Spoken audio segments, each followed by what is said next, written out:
Manadyo na adlaw sa tanan. So today is election day. So I start my day to take some coffee. Amo mga kita di ba pagkabunta magkape man dasyong gazog kita di ba. So sila kay nagsadyo pag mata. So meaning sadyo sila magbotar.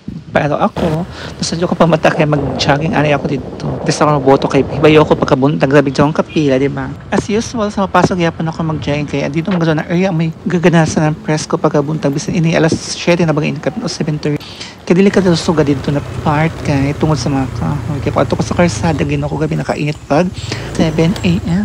So, ibili ko na ng motor dito sa Amo Bayay, sa Atbang. Kaya since dito ako mag-start pag-jogging, kay Pasaka, para pag-uli, dali ilakan, diba? So, mulag 8 na mabagay niya o 7:30, pero, tayong gihapon. Por sa kasada ko, gabi nakainit. So, anak ko, tayo na sa mapaso, then going back sa Amo Bayay. Kami na ko ganahan din mag-walk kay peaceful, relaxing, tapos may mamakita na tao. So, may kuan ka, may may privacy ka kung kumutambling ko, pwede, hala. Then after na ako mag-jogging, since yung mga bunga minibayatong namo, nang wala kasabag ko kay para, yung ako'y may sagol sa ako, sinigang. Amoy na siya na bayatong ato isa ka variety guy na magbura ang bunga. Ay na mas ganda tututag as kay, bisang pila na kabuok, hamok yapon si Zama, kung imulutoon mo hamok na si John. Tapos, ang sa isa ka variety, ato na tagas gani. So, mga tilap-tulok ka kayo na bunga ng abilin, so tilungo ta ka lamang, kay gawin na magod sa kamatay. So, need a replanted. Pero dyan ako tagtanong daan na nagsunod na duha. And then, tag-herbs sa saban, iba na mga jamansa ng gulay like kagoko and okra kay simuguyang intabang.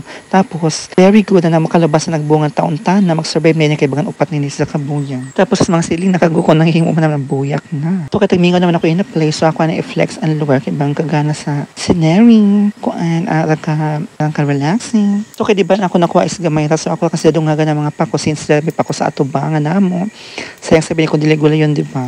Medyo na lamang patakot-takot para mo hamok. So, after that, only nadason ako para lutuan na ako kung so, anak ko naisipan na kasi magsigang na ako since dyan may mga bayatong sa nababoy. Kaya kung mag-isa pa ako mugamay na gusto sa kay kalabas ako nakuha. So, kung ako hindi sa sigangon, mudya ba sa bawaan kung an sinigang sumuhamok. So, final sinigang ka dyan since ato may mga kangkong sa tinanong sa dapit sa karsada naghamok na. So, hindi na magazukuhaan. So, mas ganang sa isagol sa sinigang ang kangkong sa, diba? Kabongga sa ako sinigang kaya tanan ako ingredients is fresh except sa karne kay ang karne naman refrigerated naman. So mga alas 11 na ako sinaluto kay pag abot na ko gikan jogging nakatuyog manggod ako kay iba mo kay ning pagikan na jogging labi maituyog. So may mga kangkong din sa amo atubangan sa may kalsada dapit nakatanom naman diyan sa paso tapos kanat na so nakahamok so mga gikan na sa tagkuan pero diyan kaya mga sanga-sanga gyapon na harvest na ako. So gana ba ang kangkong kay pero magazusa na nagsanga-sanga so mga 2 weeks makakuha ka dachon, di ba?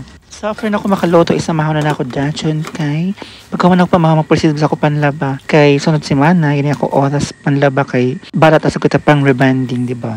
So yun ang mga oras sa paglaban na ako is marag alauna na bagan sa hapon. So may oras pa ako para makapanlaba. Adesir mo botar, diba? So productive gyapon na ito adlaw kay nakapanlaba pa ako, nakapag-jogging pasanan. Basta kay may kuan pa may lain pa ako na option na trabaho. So kung nadawat pa ako ng customer ko man na adlaw, pwede ko matabaho na ako kaso bagan ipahuway ko na ako kamot ng pumalansya kay sin sa gunson ako ng rumibanta ba, mahawoy na. So mas ganda gusto i-rest in mga 1 day or 2 days para ma-restore na to lakas, diba? Tawas ba ito po na so dapat kasi ipahuwayan mga kamot usahay pag may time. Kung pwede ibalibad ang bala isa ka adlaw na, di ba? So this is intense voting time na since naman ako sa nangyari ako matabaw sa 4 p.m. na bagan iniw. So we're going back or we're going na to the eskwelahan para mabutar. Ako sa bangod yun nabutar ng buntag so nagpahapon sa sunod sabay lang sa ako para one way mo gamit sa motor kasi since ako motor is daot pa di pa padadyaw.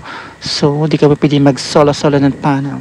So, finally, nakabutar agad kami pero okay lang kayo makaradyo kung fall in line na heavy. So, amo rin update today for today's video. So, di na ka nakutaman. Vote wisely. Bye-bye.